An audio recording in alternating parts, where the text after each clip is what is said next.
JKSSB चोर है, उसका साथी एक और है,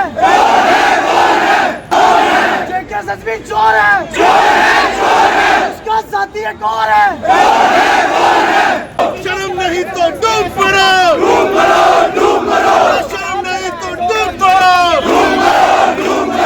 हम तो अपना हक मांगते नहीं किसी से भीख मांगते, हम तो अपना हक मांगते नहीं किसी से भीख मांगते, हम तो अपना हक मांगते नहीं किसी से भीख मांगते। जेकेएसएसबी चोर है, उसका साथी एक और है। हमारे जो पेपर है वो लीक सरकार कर रही है। सरकार उन दोषियों को खुलेआम छोड़ रही है। जिन लोगों को सरकार ने कहा कि इन्होंने पेपर लीक किया है, जांच करने के बाद उनको खुलेआम छोड़ा। जिन लोगों को खुलेआम छोड़ा आज वो से पेपर लीक कर रहे हैं। आप अपने नाम से इंट्रोडक्शन। ये वही लोग हैं जिन्होंने जेकेपीएसआई लीक करा, ये वही लोग हैं जिन्होंने फाइनेंस अकाउंट लीक करा था, ये वही लोग हैं जिन्होंने पंचायत अकाउंट असिस्टेंट के टाइम पे भी पेपर लीक करा था। आज जब युवा बाहर निकलता है तो कहते हैं कि हमें क्या है, ये तो कोर्ट ने फैसला दिया है। कोर्ट ने फैसला दिया था, तुमने जब एक ब्लैक लिस्टेड कंपनी को हायर किया उसके खिलाफ फैसला दिया था, जुडिशियल इंक्वायरी का फैसला दिया था।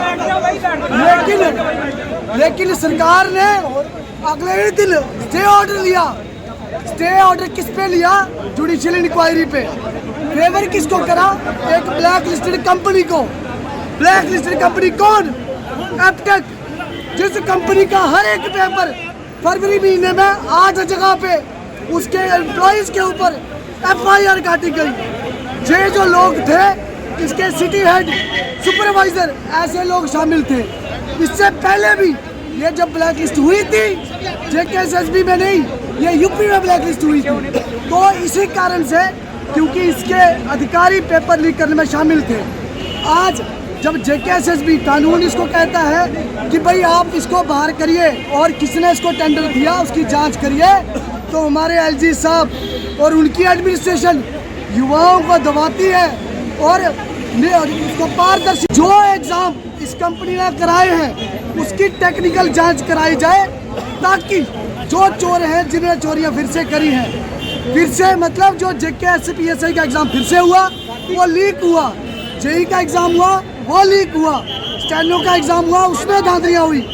इसके कराए हुए सारे एग्जाम में जांच जरूरी है, जैसा कि कोर्ट ने कहा था। ट्विंकल जी, आपने एक याचिका, मैंने कहा था कि इन्होंने फेवर किया है। जांच जो को ऑनरेबल सिंगल बेंच की जजमेंट थी वहाँ ये साबित हुआ। अभी भी उसका जजमेंट जो है, जब DB में गए तो वो जजमेंट अभी फाइनल ऑर्डर के लिए रिजर्व है। लेकिन जेकेएसएसबी उस ऑर्डर की चिंता न करते हुए अगला कैलेंडर निकाल देती है। क्या ये जुडिशरी को इन्फ्लुएंस करने की कोशिश नहीं है? उसको दे दिखाने की कोशिश नहीं है कि हम आपके ऑर्डर को नहीं मानेंगे? इन्होंने पहला भी वैसा किया है। क्या ये सवाल जेकेएसएसबी किया जाएगा? ट्विंकल जी क्या कहना चाहते हैं? बैठ रहा नहीं है, बैठ चुका है। सरकार उसको एपटेक को जेकेएसएसबी में डिफेंड कर रही है। सरकार के वकील कह रहे हैं ये कंपनी सही है, पहले ब्लैक लिस्ट थी। सरकार के अधिकारी जेकेएसएसबी में बैठे हुए कह रहे हैं कि पहले ब्लैक लिस्ट थी, आज की डेट में नहीं है। इसमें हम जो आप बात करें बैठते क्यों हैं? बच्चों को टॉर्चर किया जाता है, बच्चों को बार बार, कोई बच्चा जब 5 साल के लिए सिर्फ इसलिए इंतजार कर रहा है कि पेपर हो, ये ढकोसले मारते हैं कि हमने 20,000 नौकरी दे दी, 30,000 दे दी। 5 साल से रिक्रूटमेंट, आज भी आप देखिए एग्जाम कैलेंडर जो आया 2020 का नोटिफिकेशन है, जो कोरोना के टाइम पे नोटिफिकेशन आए थे उन्होंने खारिज कर दिए।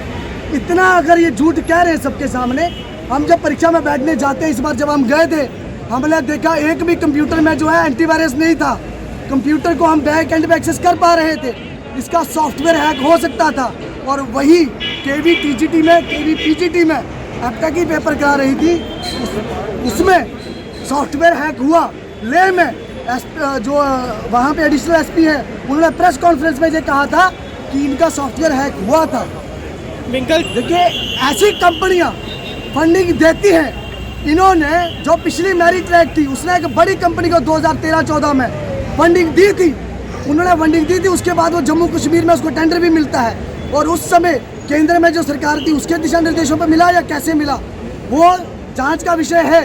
इस कंपनी ने ऐसा कुछ करा है ये भी जांच में ही सामने आएगा, जुडिशियल इंक्वायरी में सामने आएगा। बंद करो, बंद करो, बंद करो, पेपर लीक बंद करो, बंद करो, बंद करो, पेपर लीक बंद करो, बंद करो, मोदी चोर है, बंद करो, बंद करो, बंद करो, जेकेएसएसपी चोर है, जेकेएसएसपी चोर है।